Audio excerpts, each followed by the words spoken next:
Shalom. Shalom. Selamat Natal.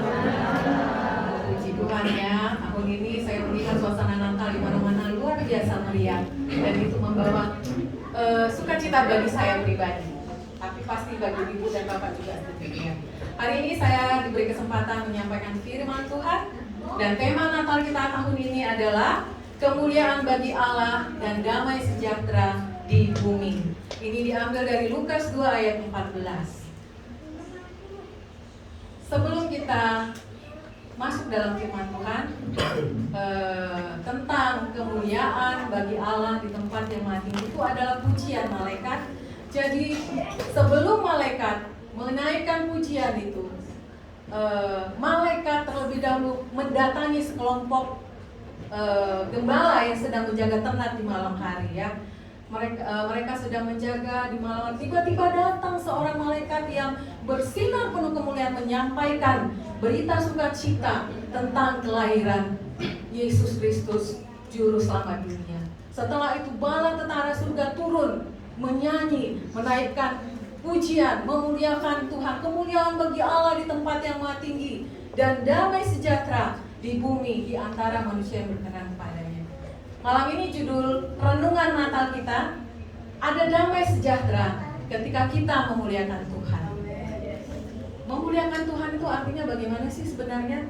Memuliakan itu artinya memberi penghargaan, penghormatan, pengagungan yang tertinggi. Tidak ada yang melebihi itu. Dan itu kita berikan untuk Tuhan di malam hari ini. Apa itu damai sejahtera? Damai sejahtera itu ada versi dunia dan ada versi Yesus. Damai sejahtera versi dunia itu artinya ada ketenangan, ada damai ketika semua terpenuhi, ketika semuanya aman, tidak ada ancaman. Itu versi dunia damai sejahtera. Tapi versi Yesus itu beda. Karena apa? Saya bilang begitu. Karena di Yohanes 14 ayat 27 Yesus sendiri berkata, damai sejahtera ku tinggalkan bagimu, damai sejahtera ku berikan kepadamu, dan apa yang kuberikan tidak seperti yang diberikan oleh dunia kepadamu. Janganlah gelisah dan gentar hati. Dari situ jelas damai sejahtera Tuhan beda dengan damai sejahtera dunia. Damai sejahtera versi Tuhan Yesus ada rasa aman, rasa tenang, sekalipun saat itu situasi kita sedang banyak masalah. Sekalipun saat itu kita tidak sedang baik-baik saja, sekalipun saat itu kita sedang menderita, tapi ada damai sejahtera yang kita rasakan, itulah damai sejahtera dari Yesus. Oke, kita malam ini akan belajar dari kisah para gembala, itu Lukas 2 ayat 15-16. Bagaimana mereka memuliakan Tuhan dan mereka mengalami damai sejahtera. Saya akan baca dari Lukas 2 ayat 15-16. Setelah malaikat-malaikat itu meninggalkan mereka dan kembali ke sorga, gembala-gembala itu berkata seorang kepada yang lain, marilah kita pergi ke Bethlehem untuk melihat apa yang terjadi di sana, seperti yang diberitahukan Tuhan kepada kita. Lalu mereka cepat-cepat berangkat dan menjumpai Maria dan Yusuf dan bayi itu yang sedang berbaring di dalam palungan. Melalui kisah ini kita belajar dari para gembala. Begitu mereka mendengar pesan dari malaikat Gabriel yang mengatakan, hari ini lahir juru selamat, Kristus Tuhan di kota Daud. Kota Daud itu Bethlehem. Langsung mereka berkata, ayo kita ke Bethlehem, membuktikan kebenaran berita itu. Berita itu benar karena firman Tuhan itu adalah kebenaran. Apa yang bisa kita contoh dari para gembala? Mereka yang pertama langsung merespon firman yang mereka dengar, pesan yang mereka dengar dari malaikat. Langsung dipraktekkan.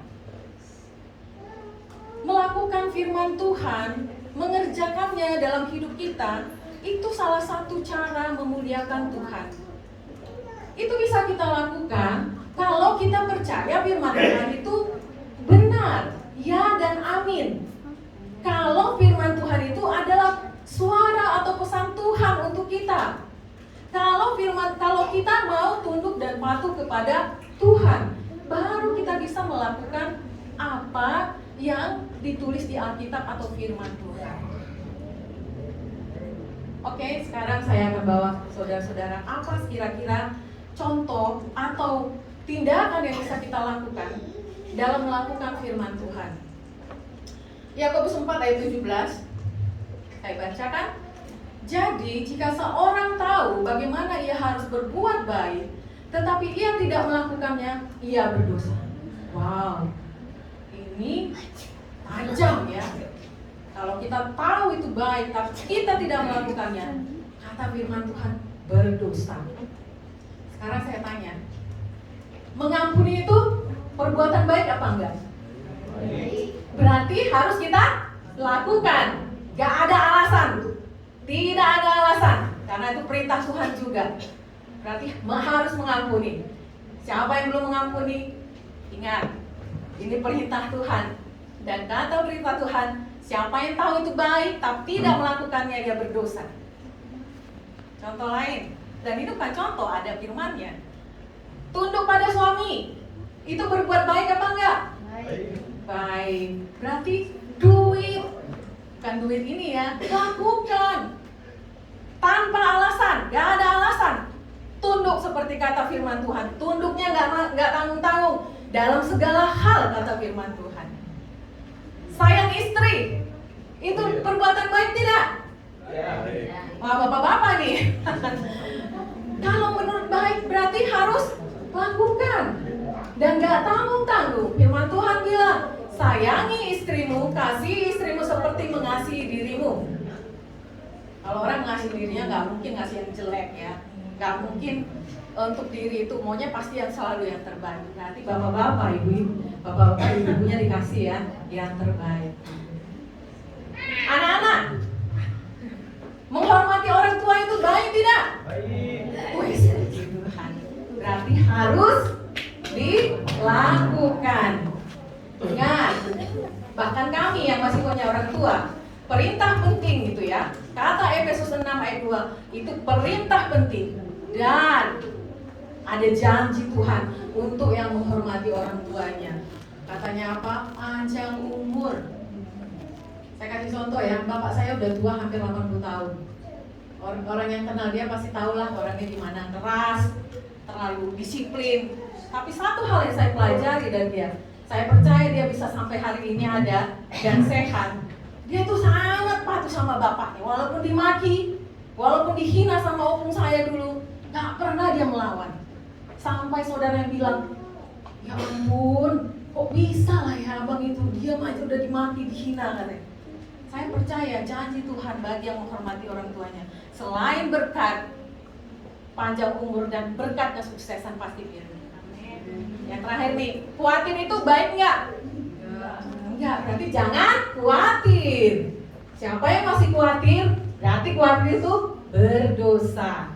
Karena kita apa? Kita punya Yesus. Kita punya Tuhan Juru Selamat yang lahir hari ini. Jadi nggak perlu khawatir. Oke? Amin.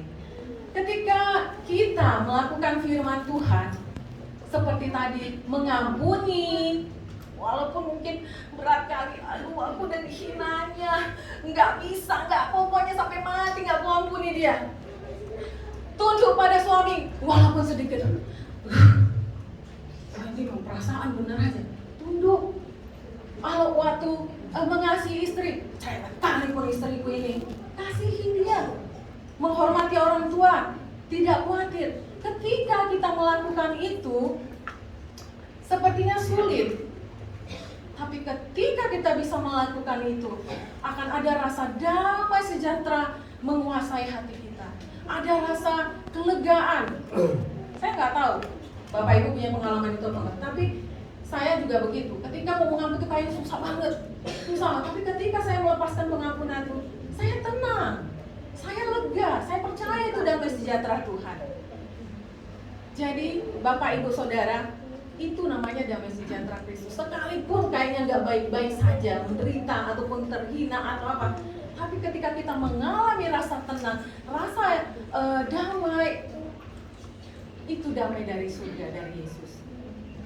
Tapi kalau kita hanya menganggap firman Tuhan itu macam teori, macam baca koran, nggak dilakukan, nggak mau direspon, kita ya sendiri yang akan rugi. Berarti apa? Kita tidak akan mengalami janji-janji Tuhan yang dahsyat. Kita akan gampang diobok-obok sama iblis. Dan kita belum memuliakan Tuhan kalau kita belum melakukan firman-Nya. Yang kedua yang dilakukan gembala, setelah pertama tadi merespon langsung pesan Tuhan. Yang kedua, mereka mencari dan menjumpai bayi Yesus, Kristus Tuhan, Sang Juru Selamat dunia. Mereka mencari dan akhirnya berhasil jumpa dengan bayi Yesus dan orang tuanya. Saya mengajak semuanya di momen Natal ini, mari kita cek hati masing-masing. Apakah benar kita sudah mencari Yesus? Apakah sudah benar-benar mau menemui Yesus? Atau kita seperti hanya mengikuti dunia, datang ibadah Natal, hanya mencari kemeriahannya, mencari maknanya, makanan Natal, mencari hadiah door prize, banyak yang melakukan, atau fashion show paling banyak di malam Natal. Tetapi kita lupa mencari dan menjumpai pribadi Yesus yang datang untuk kita. Dia lahir itu datang untuk kita pribadi yang ada di sini. Tapi kita nggak datang menghampiri Dia yang sudah datang ke dunia untuk kita. Kita tidak menghampiri Dia. Kita tidak menyembah Dia, Allah yang agung dan mulia itu.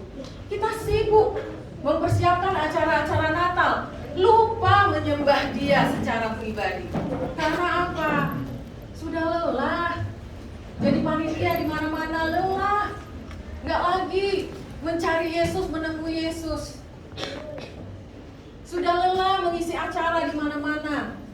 Saya nggak tahu berapa kali sudah saudara-saudara mengikuti Natal. Saya sih ini baru Natal yang kedua atau ketiga kalau dengan PKMB. Saking sibuknya kita lupa, kita nggak punya lagi waktu khusus untuk menyembah, untuk menjumpai Dia lewat doa pribadi kita. Mari belajar dari pribadi Yesus. Yesus memberikan waktu pertamanya setiap hari untuk menemui dan menghadap Bapanya di surga. Markus 1 ayat 35. Pagi-pagi benar, waktu hari masih gelap, Ia bangun dan pergi keluar. Ia pergi ke tempat yang sunyi dan berdoa di sana. Wow, Yesus aja Tuhan loh. Setia menjumpai Bapaknya setiap hari. Padahal kerjaan Yesus bahkan mungkin lebih dari kita di sini. Yesus tuh kerjanya gak ada waktu sampai tengah malam. Ini kejadian Markus 1 ayat 35. Dia baru kerja sampai tengah malam menyembuhkan orang-orang sakit yang datang. Tapi dia tetap setia di pagi hari. Pasti capek. Lah kita yang udah diselamatkan, ya gak ada waktu. Masih ngantuk, gak mau datang sama Tuhan Yesus. Mari belajar memberikan waktu pertamamu. Setelah engkau bangun, sebelum melakukan apapun, datang sama Bapa di surga, sapa Dia, puji Dia, sembah Dia, bersyukur atas kebaikannya, dan mohon penyertaannya. Sering kita, nanti deh, aku ngantuk, nanti deh. Bagi saya memang benar, enggak cuma perpuluhan hasil pertama yang kita berikan sama Tuhan, tapi waktu pertama kita pun harus kita berikan sama Tuhan. Tuhan itu rindu melekat sama kita. Itu hanya bisa kalau kita menjalin hubungan pribadi yang intim dengan Allah. Kalau kita mempunyai hubungan pribadi yang intim, yang mesra, yang dekat dengan Tuhan, kita akan semakin mengenal Allah kita. Nggak akan bisa kenal Allah kita kalau cuma baca firman. Memang firman tidak ada sia-sia. Tapi nggak akan bisa kita mengenal Allah kita yang benar kalau kita tidak punya hubungan yang pribadi dengan Dia. Saya nggak akan bisa kenal Rasmi itu bagaimana kalau kami hanya hey, saya hello, apa kabar Rasmi, sebatas itu. Mari bangun hubungan pribadi. Mari cari dia, jumpai dia. Ada damai sejahtera yang akan kita alami ketika melakukan perjumpaan pribadi dengan Tuhan. Natal itu peristiwa lahirnya Yesus. Artinya Tuhan Yesus itu datang untukmu, untukku. Juru selamat lahir untukmu, untukku. Natal awal dari banyak mujizat. Natal awal dari banyak mujizat. Kalau tidak ada Natal, tidak ada kematian Yesus, tidak ada kebangkitan Yesus, tidak ada kenaikan Yesus, tidak ada keselamatan yang bisa kita dapat. Jadi Natal itu awal banyak sekali mujizat. Karena itu di momen Natal ini, saudara-saudaraku yang terkasih, mari kita buat komitmen pribadi kepada Yesus. Bilang, Tuhan, aku mau taat melakukan firman-Mu dalam keseharianku. Aku mau mempunyai hubungan pribadi yang intim denganmu. Minta tolong sama Roh Kudus. Roh Kudus tolong aku. Aku ingin belajar melakukan perintah Tuhan. Yesus bilang perintahku gak sulit, kata Tuhan. Kalau Yesus bilang itu tidak sulit, percayalah perintah Tuhan itu tidak sulit. Minta tolong Roh Kudus untuk menolong.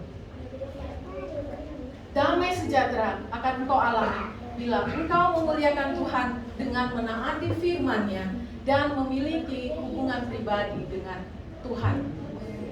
Dan hidup kita pun akan menularkan damai sejahtera pada sekeliling kita. Ayo berubah.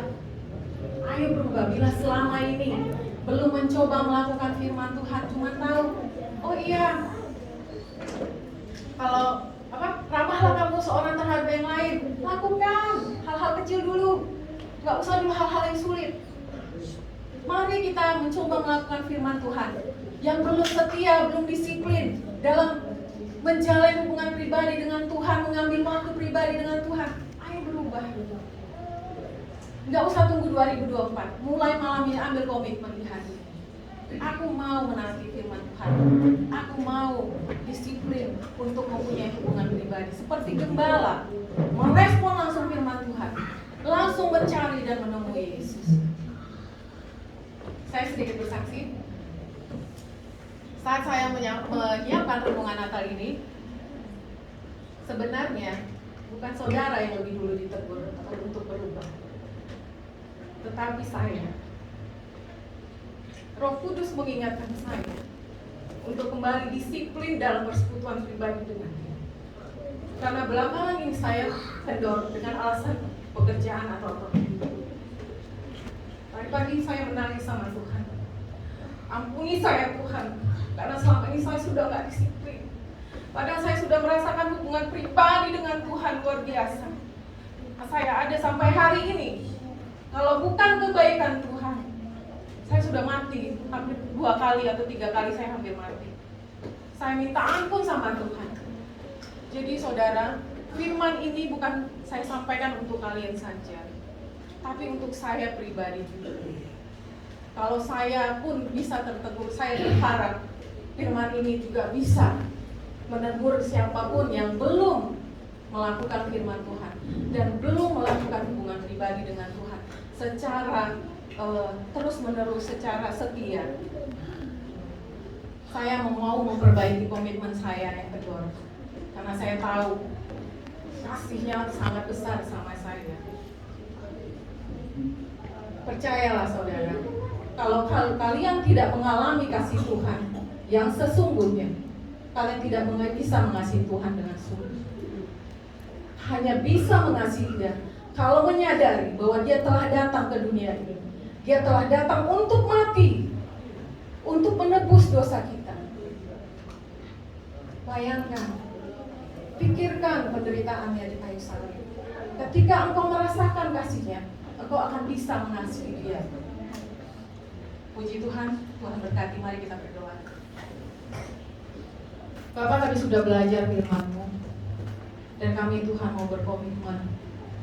Biarlah kami menjadi anak-anak yang seperti Kau kehendaki, mau melakukan perintah Tuhan, mau melakukan firman yang kami dengar.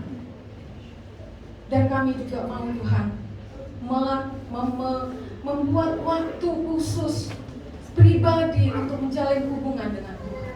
Kami mau mengenal Engkau lebih lagi Tuhan, karena Engkau Allah yang mulia, karena Engkau Allah yang agung dan Engkau layak ditinggikan, dimuliakan Tuhan. Segala hormat pujian kami hanya untuk-Mu. Kami percaya kami tidak akan pulang dengan sia-sia, tapi Tuhan akan menolong kami, Roh Kudus menolong kami untuk berubah seperti yang Tuhan kehendaki. Di dalam nama Yesus kami berdoa. Amin.